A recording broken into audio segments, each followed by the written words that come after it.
ॐ भूर्भुवः स्वाहा तत्सवितुर्वरेण्यं भर्गो देवस्य धीमहि धियो यो नः प्रचोदयात्।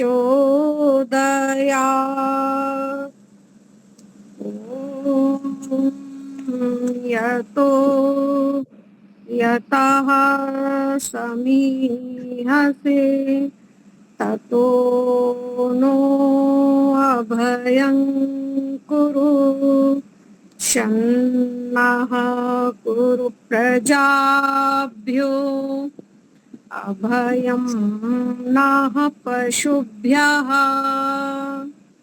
ॐ यो भूतं च भव्यं च सर्वं यश्च दितिष्ठति स्वर्यस्य च केवलं तस्मै ज्येष्ठाय ब्रह्मणे नमः। तस्मै ज्येष्ठाय ब्रह्मणे नमः। तस्मै ज्येष्ठाय ब्रह्मणे नमः। सम्माननीय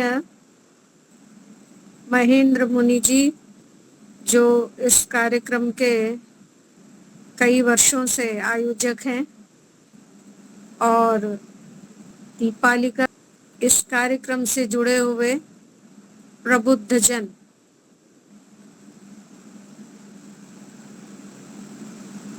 आज पुनः इस अंतर्जालीय कार्यक्रम में आने का सौभाग्य मुनि जी की कृपा से मिला। अगर अभी दोबारा फोन नहीं आता तो मैं सोच रही थी शायद कोई और व्यवस्था है, इसीलिए मुनि जी का फोन नहीं आया, और मैं भी व्यस्त रहती हूँ तो फॉरगेटिंग हो जाना स्वाभाविक है। तो आइए एक वेद मंत्र आप सभी के सम्मुख रखती हूँ, और बड़ा ही प्रचलित अथर्ववेद का वो मंत्र है। आप लोगों ने पहले भी उस संबंध में विचार सुने होंगे। विधुम दद्राणम समने बहूनाम युवानम संतम पलितो जगार देवस्य पश्य काव्यम महित्वाद्या ममार साया समाना। ये वेद मंत्र है, और इस मंत्र में अनादिकाल से चले आ रहे सृष्टि के एक नियम को बड़े ही आश्चर्यमय ढंग से वर्णित किया गया है। सृष्टि का नियम है कि जो इस संसार में पैदा होता है वह एक न एक दिन मृत्यु को अवश्य प्राप्त होता है, क्योंकि ये जो संसार है ये द्वंद्वात्मक भावों से जुड़ा हुआ है। सुख दुख, हानि लाभ, यश अपयश, आना जाना, उठना बैठना, खाना पीना, रोना हंसना, चलना फिरना, तो इसी क्रम में मरना और जीना भी है।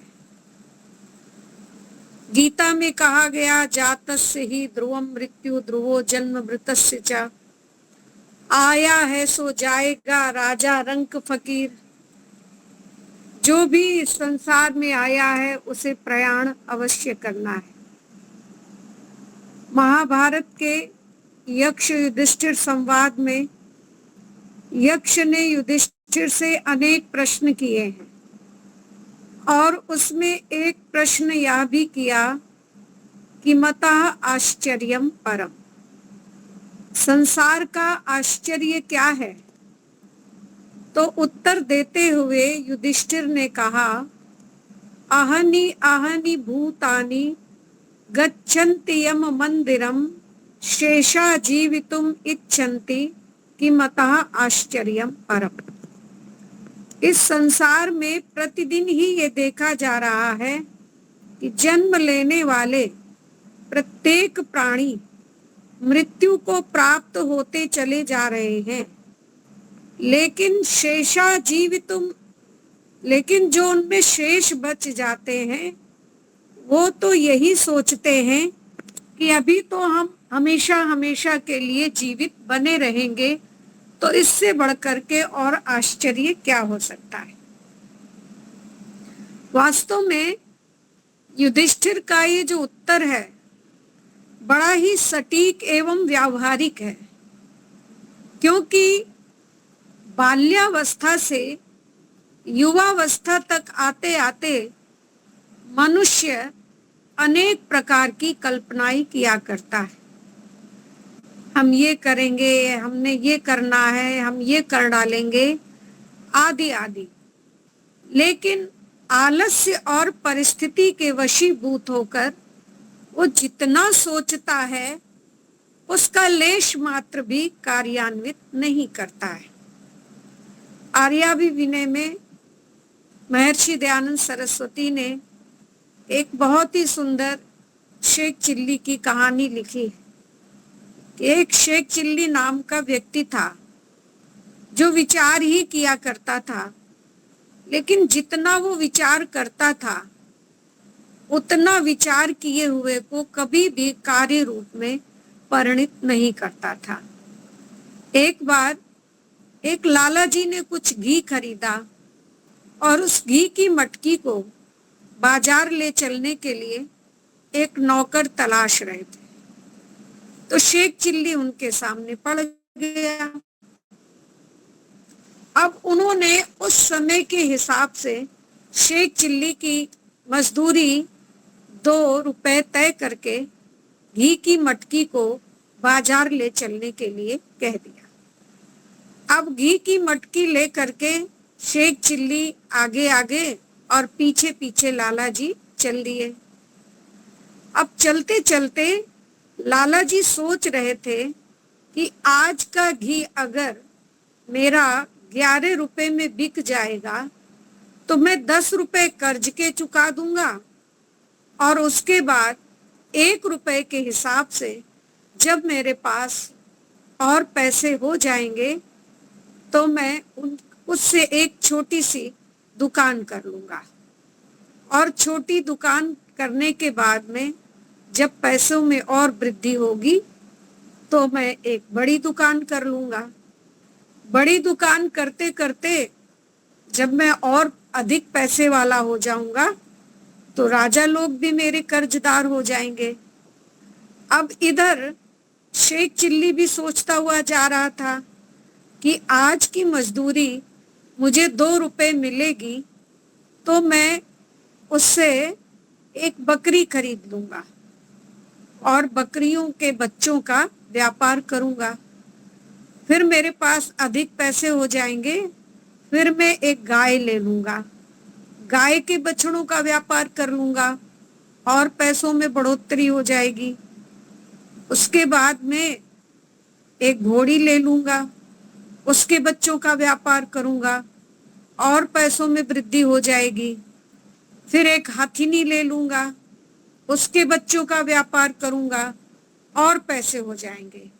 ऐसे करते करते मैं भी एक बहुत अच्छे बड़े पैसे वाला इंसान बन जाऊंगा, और जब पैसे वाला इंसान बन जाऊंगा तो क्या करूंगा कि तो मैं 2 स्त्रियों से विवाह करूंगा।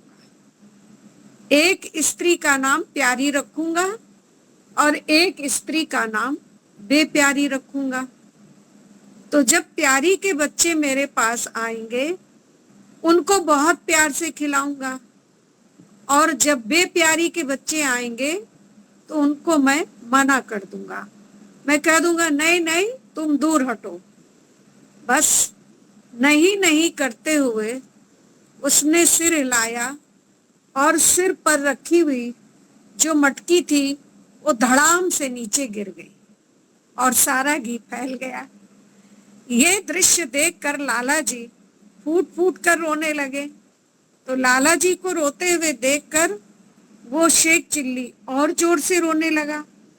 तो लाला जी ने उसको धमकाते हुए कहा, अबे तू क्यों रोता है, तेरा क्या नुकसान हुआ, मेरा तो 11 रुपए का घी फैल गया। तो शेख चिल्ली कहता है, लाला जी आपका तो बस 11 रुपए का ही नुकसान हुआ है, और मेरा तो बना बनाया बीबी बच्चे मकान सब कुछ ध्वस्त हो गया है। कहने का तात्पर्य यह है, जो केवल कल्पनाओं के विमान में सैर किया करते हैं और उन सोची हुई कल्पनाओं को साकार नहीं करते हैं, उनकी स्थिति शेख चिल्ली की तरह ही होती है। इसलिए एक अंग्रेजी भाषा के कवि ने लिखा है कि this world is not for beggars but it is for those who struggle fight and conquers. ये संसार जो है वो आलसियों, प्रमादियों और निकम्मियों के लिए नहीं है, बल्कि ये उनके लिए है जो जीवन की परिस्थितियों से जूझकर उस पर विजय श्री का डंका बजाते हैं, विजय श्री का वर्ण करते हैं। जिंदगी है कश्मकश, शहर में है शोरो गुल और मकबरा खामोश है। इस जिंदगी का जो मुख्य चिन्ह है वह संघर्ष है, और संघर्ष का अर्थ होता है कर्म करने की प्रवृत्ति, जिसके आधार पर मनुष्य को मनुष्य या पुरुष को पुरुष कहलाने का प्रमाण पत्र प्राप्त हुआ करता है। इसलिए कहा है कि पुरुषार्थ के अभाव में पुरुष की चरितार्थता ही कहाँ है। संस्कृत का विद्वान कहता है, उद्यमेन ही सिद्ध्यन्ति कार्याणि न मनोरथैः न ही सुप्तस्य सिंहस्य प्रविशन्ति मुखे मृगाः। का उद्योग से, पुरुषार्थ से ही मनुष्य के सारे कार्य पूर्ण हुआ करते हैं। जैसे कि सोते हुए सिंह के मुख में आकर प्राणी स्वयं प्रवेश नहीं करते, उसको भी अपने भोजन के लिए उद्योग करना पड़ता है, परिश्रम करना पड़ता है। इसलिए हमें भी अपने जीवन में पुरुषार्थ करना चाहिए। पुरुषार्थ ही इस दुनिया में सब कामना पूरी करता है। मन चाहा फल उसने पाया, जो आलसी बन के पड़ा न रहा। और एक पौराणिक कथानक है कि जब देवताओं ने समुद्र मंथन किया तो समुद्र मंथन में उनको जब रत्नों की प्राप्ति हुई तो रत्नों को पा करके वे बहुत ना अधिक प्रसन्न हुए, फूले नहीं समाये, और ना ही वो जब विष की प्राप्ति हुई तो उसको पा करके ना वो दुखी हुए और ना घबराए। कहते तब तक वो अध्यवसाय करते रहे, तब तक वो परिश्रम करते रहे, जब तक कि उन्होंने अमृत तत्व को प्राप्त नहीं कर लिया। रत्नैर महास्तुतुषुर्न देवा न भेजरे भीम विशीर्ण भीतिम सुधाम बिना न प्रयुम विरीमम न निश्चितार्थाद विरमन्ति धीराः। वो धीर व्यक्ति थे, गंभीर व्यक्ति थे। वो तब तक पुरुषार्थ करते रहे जब तक कि उन्होंने समुद्र से अमृत तत्व को प्राप्त नहीं कर लिया। तो ये संसार भी क्या है, ये संसार भी एक समुद्र के समान है, और इस संसार रूपी समुद्र में विद्वानों का, मनीषियों का, विचारकों का, महान पुरुषों का विचार मंथन सदैव चलता रहता है। और वो विचार मंथन उनका सुधारवादी विचार मंथन होता है, समाज को एक नई दिशा और प्रेरणा देने का मंथन होता है। और समाज सुधार को लेकर के जब वो आगे क्रियान्वित होते हैं, आगे बढ़ते हैं, गतिशील होते हैं, तो उनको बहुत सारी परेशानियों का भी सामना करना पड़ता है। लोगों के कटु वचन सुनने पड़ते हैं, व्यंग वाण सुनने पड़ते हैं, अनेक प्रकार की आलोचनाओं का उन्हें भागी बनना पड़ता है। लेकिन वो इन सारी बातों का अपने जीवन में कोई असर न लेते हुए, उनका अपने जीवन में, व्यक्तित्व में कोई प्रभाव न करते हुए सदैव चरैवेति इस सूत्र को आगे बढ़ाते रहते हैं। और उसी के आधार पर ही दया के धनी दयानंद, श्रद्धा के धनी श्रद्धानंद, विवेक के धनी विवेकानंद, सत्य अहिंसा के धनी महात्मा गांधी, अकबर को नाको चने चबवा देने वाले महाराणा प्रताप, औरंगजेब की नाक में अकेले ही नकेल डाल देने वाले छत्रपति शिवाजी, और हजारों राजनीतिक सितारे, और भी न जाने कितने इस दुनिया में ऐसे दिव्य महापुरुष पैदा हुए और हो रहे हैं। उन सब को भी ये काल डसता रहा है, डस रहा है और आगे भी डसता रहेगा। इसलिए हमें अपने इस जीवन को क्षणभंगुर मान करके, जब भी में हमारे मन में कोई शुभ विचार आए, कोई शुभ संकल्प आए, कोई शुभ कार्य करने का तत्क्षण कोई ऐसा संकल्प आए, तो हमें तत्काल ही उसको कार्यान्वित करना चाहिए, आगे के लिए नहीं छोड़ना चाहिए। क्योंकि समय का अर्थ ही होता है समय, जिसको हम सम्यक प्रकार से आय माने प्राप्त करते हैं, वो समय है। बाकी वो सारा काल है। और काल कालो न यातो वयमेव वो याता। काल वो चीज होती है जिसको हम नहीं काटते, वो हमें ही काट देता है। लोग कहते हैं कि हम काट रहे हैं समय को, लेकिन याद रखिए समय हमें ही काट देता है, हम समय को नहीं काटते हैं। इसलिए कहा टाइम इज मनी, समय क्या है, धन है, इसका सदुपयोग कर। और पल में परले होएगी, अभी बहुत पड़े हैं वर्षों, तो तुरंत हमको उसी समय का ना जाने किस वक्त टूट कर मिट्टी में मिल जाना है। तो ये उत्तम मध्यम अदम पाश को परमेश्वर ढीला कर दे, तेरा कौन ठिकाना है, ना जाने किस वक्त टूट कर मिट्टी में मिल जाना है। तो ये जीवन क्या है, ये पानी का बुलबुला है। आदमी का जिस्म क्या है, जिस पर शैदा है जहां, एक मिट्टी की इमारत, एक मिट्टी की का मकान। हूं तो गारा है इसमें और ईंटें हड्डियां, चंद श्वासों पर खड़ा है ये ख्याली आसमां। मौत की पुरजोर आंधी जब इससे टकराएगी, देख लेना ये इमारत टूट कर गिर जाएगी। तो हम मृत्यु आते जाते जो प्रतिदिन लोग प्रयाण कर रहे हैं, प्रतिदिन कुछ नए लोग पैदा हो रहे हैं, इस आवागमन के सिलसिले को देख करके हमें प्रेरणा लेनी चाहिए।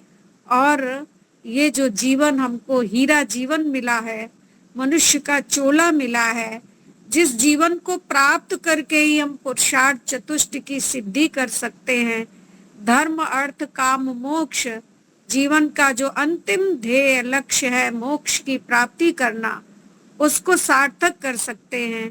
तो इस मनुष्य जीवन, क्योंकि इस जीवन की नहीं समझते। बड़े बड़े ऋषि मुनियों ने लिखा, बड़े भाग्य मानुष तन पावा, सुर दुर्लभ सद ग्रंथन गावा।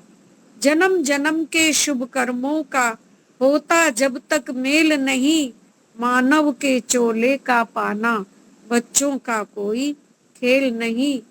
ना ही मानुषात श्रेष्ठ तरम ही कश्चित, इस मनुष्य जीवन से श्रेष्ठ तो कुछ भी नहीं। तो ऐसे श्रेष्ठतम जीवन को पा करके हम उसको ऐसे ही वृथा न गंवाएं। उस व्यापारी की तरह कि चला व्यापार करने और अनेक प्रकार के हीरा, सोना, चांदी, मोती, माणिक्य, रत्न जटित आभूषण ले करके वो गठरी बांध करके चल दिया, लेकिन रास्ते में पड़ गया भांग का वन। अब क्या था, उसको चढ़ गया नशा। नशे में आ करके उसने अपनी थैली से रत्नों को निकाल निकाल करके कर दिया। उन बच्चों ने उसकी तरफ मारने प्रारंभ कर दिए। वे देखकर उसे रत्नों निकाल करके बाहर ने लगा। बस अब कुछ उसकी जो गठरी थी अब लगा रोने पछताने, लेकिन अब पछताए होत क्या जब चिड़िया चुग गई खेत। तो इस तरह से हम हमेशा मृत्यु के लिए तैयार रहें। एक परमात्मा को, एक मृत्यु को, दो चीजों को हमें कभी भी नहीं भूलना चाहिए। हमेशा सारे कार्य करके, और जब भी परमात्मा हमको, जब भी हमारी श्वासें पूरी हो जाए, जब भी परमात्मा हमको याद रहे, तो ये रोने गिड़गिड़ाने की स्थिति ना रहे कि हे परमात्मा उन्हें थोड़ा समय और दे दिया होता तो ये भर केवल माया में ही पड़े रह जाते हैं, है ना। इतना भरा पूरा रहता है जीवन, घर में सब खुशहाली रहती है, हर तरफ से सामान भरा हुआ है, सब कुछ है, संपन्नता है, लेकिन फिर भी निराश बैठे रहते हैं। एक लाला जी ने 7 पीढ़ियों तक का इंतजाम कर लिया। सबने कहा लाला जी तुम तो बड़े खुश नसीब होता है, वो प्रभु भक्त के चेहरे पर झलकती रहनी चाहिए, है ना। तो इसलिए ये जो जीवन मिला है ये वास्तव में ही नाशवान है। क्षणभंगुर जीवन की कलिका, कल प्रात को जाने खिली न खिली। मलया चली की शुचि शीतल मंद समीर, चली न चली। कलिकाल कुठार लिए फिरता तन नम्र से चोट झिली न झिली। भजले प्रभु नाम अरि रसना, पुनि अंत समय में हिली ना हिली। तो इसलिए समय रहते ही अपने इस जीवन को हम तार लें, अपने सारे कार्यों को संपादित कर लें, ताकि जब भी बुलावा आ जाए तो हम हंसते हंसते चले जाएं। ये जीवन हम, ये लोग तो हम धन्य करें ही करें, और हम परलोक के लिए भी अपनी साधना को तैयार रखें, अपने परलोक को भी सार्थक करने के इंतजाम कर लें। क्योंकि जब यहाँ तो जो भी सांसारिक चीजें हम इकट्ठी करते हैं वो कभी हम साथ लेकर के नहीं जा पाते। तो उन सांसारिक चीजों को हम पुण्यों में कन्वर्ट करें, उनको पुण्यों में कन्वर्ट कर लें, तो पुण्य ही हमारे साथ संचित होकर के जाते हैं। केवल हम लोगों को ठग करके, लूट पाट करके, स्वार्थपरता में आ करके इस तरह से हम कोई चीज संचित ना करें, क्योंकि कभी भी कोई भी चीज हम अपने साथ नहीं ले जा सकते सिवाय सत्कर्मों को और पुण्य कर्मों को। तो अच्छे अच्छे कर्मों को करते हुए उनसे अपनी आत्मा को सुसज्जित करें, अपने आत्मा को परिष्कृत करें, परिमार्जित करें, और उन्हीं संचित कर्मों के आधार पर जब तक इस जीवन में सत्कर्मों का संचित सामान नहीं होगा तब तक भव पार उतरने का पूरा अरमान नहीं होगा, पथिक जी ने लिखा है। तो इसलिए हम अपने जीवन में पुण्य कर्मों को अर्जित करें, पुण्य कर्मों को संचित करें, ताकि पछताने वाली बात रह ही ना जाए उस भौरे की तरह कि जो बैठा है एक कमल पुष्प पर और कमल पुष्प का पान करने में इतना मदमस्त हो गया इतना लीन हो गया कि बस वो सोचने लगा, कल्पनाओं में खो गया। रात्रिर्गमिष्यति, रात्रि बीतेगी, भविष्यति सुप्रभातम, अच्छा सा प्रभात होगा, भास्वानुदेश्यति, भानु प्रभाकर उदित होंगे, हसिष्यति पंकजश्री, और ये कमलिनी पद्मस्त हाथी ने आकर के उस कमल नाल को उधर साथ कर लिया। तो ऐसे ही हम भी बस सोचते पे सोचते चले जाएं शेख चिल्ली की तरह, और उन सारी कल्पनाओं को बस संजोते हुए, और यूं ही बस दुनिया से न जाना पड़े। इसलिए कहा ये जो जीवन है ना, विधुम दद्राणम, विधुम दद्राणम, विधुम माने विविध प्रकार की कामना करने वाले, समने युद्ध में बहुनाम बहुतों को, दद्राणम मार भगाने वाले, एक युवानम युवक को, पलिता एक वृद्ध जगार निगल जाता है। देवस्य पश्य काव्यम, कहा उस परमात्मा के इस महिमा में काव्य को देखो, जो या संस्कृत में या कहते हैं बीते हुए कल को, जो कल हमारे सामने समाना जी रहा था, वह अद्य आज ममार मरा पड़ा है। तो इस मंत्र का भाव कविवर प्रणव जी ने अपने भावों में लिखा। वो कवि थे, वो लिखते हैं इस वेद मंत्र का सार कविता में लिखते हैं कि बुढ़ा निगल रहा है सुंदर जवान को, बुढ़ा निगल रहा है सुंदर जवान को, क्यों देखते खड़े हैं सब आसमान को। वीरों को जिसने रण में था मार कर भगाया, जयमाल पहन करके गौरव का गान गाया, वह भी बचा न पाया अस्तित्वयान को। बुढ़ा निगल रहा है सुंदर जवान को, क्यों देखते खड़े हैं सब आसमान को। कल था समर्थ पूरा गरिमा से जी रहा था, कल था समर्थ पूरा गरिमा से जी रहा था, मन के मनोरथों की चादर को सी रहा था, निष्प्राण भूमि सोता तजकर गुमान को। बुढ़ा निगल रहा है सुंदर जवान को, क्यों देखते खड़े हैं सब आसमान को। संसार का नियम ही कितना महत्वशाली, संसार का नियम ही कितना महत्वशाली, हिलती बिना न उसके वृक्षों की पत्र डाली, तत्वज्ञ जानते हैं इस संविधान को। बुढ़ा निगल रहा है सुंदर जवान को, क्यों देखते खड़े हैं सब आसमान को। और बुढ़ा कौन है और जवान कौन है, तो इसकी बात अंत में स्पष्ट कर दी। ये काल ही है बुढ़ा प्राणी जवान जानो, ये काल ही है बुढ़ा प्राणी जवान जानो, इसके समक्ष अपनी ना शान तुम बखानो। करता यही है ढीली सबकी कमान को, करता यही है ढीली सबकी कमान को।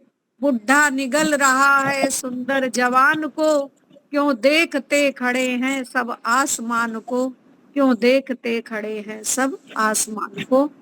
तो ये मैंने थोड़ा सा इस वेद मंत्र का सार अपने शब्दों में आपके सम्मुख प्रस्तुत किया।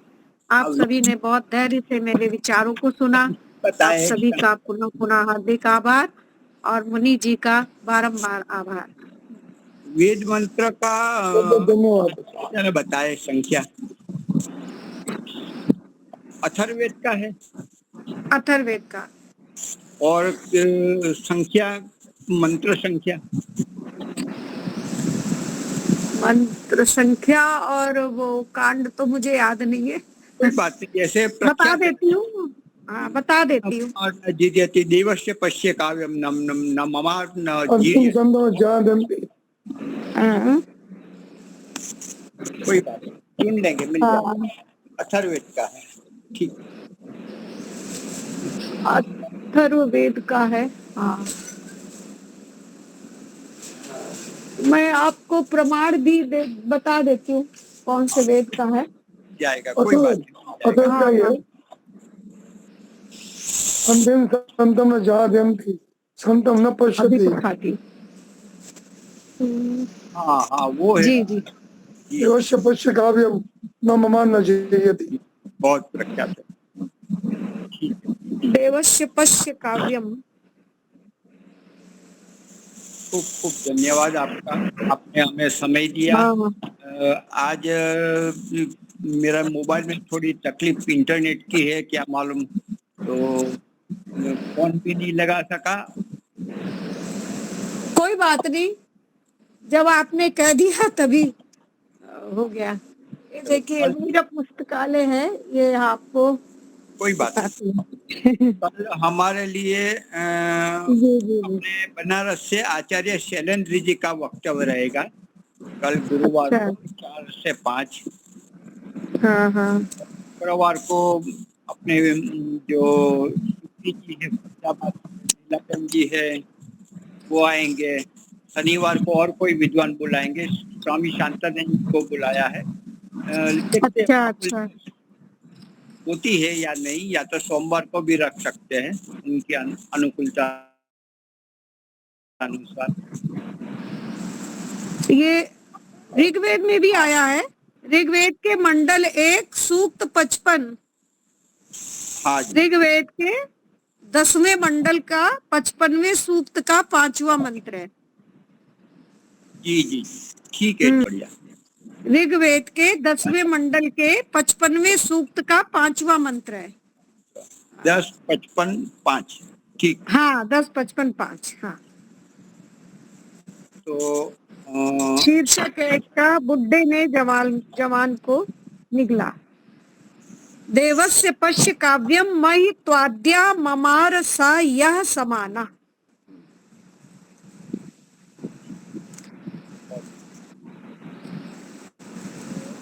अपने इलाहाबाद के क्या वो अपने आए हैं शंकर जी, आए हो तो प्रारंभ करें शांति पाठ जयपुर के साथ। नहीं आए तो शांति पाठ करते हैं। ओम द्यौ शांतिरंतरिक्षं अंतरिक्षं शांति, पृथिवी शांतिरापः शांतिरोषधयः पतयः शांतिः वनस्पतयः शांतिर्विश्वेदेव शांतिर्ब्रह्म शांति शांति सर्वं शांति। शांतिरेधि। ओम शांति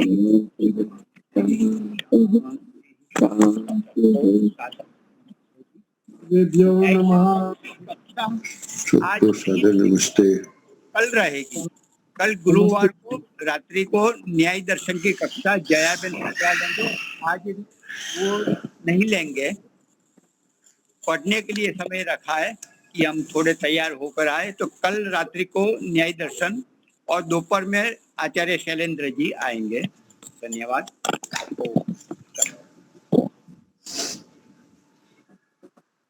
नहीं है आज, नहीं, आज के बदले कल है।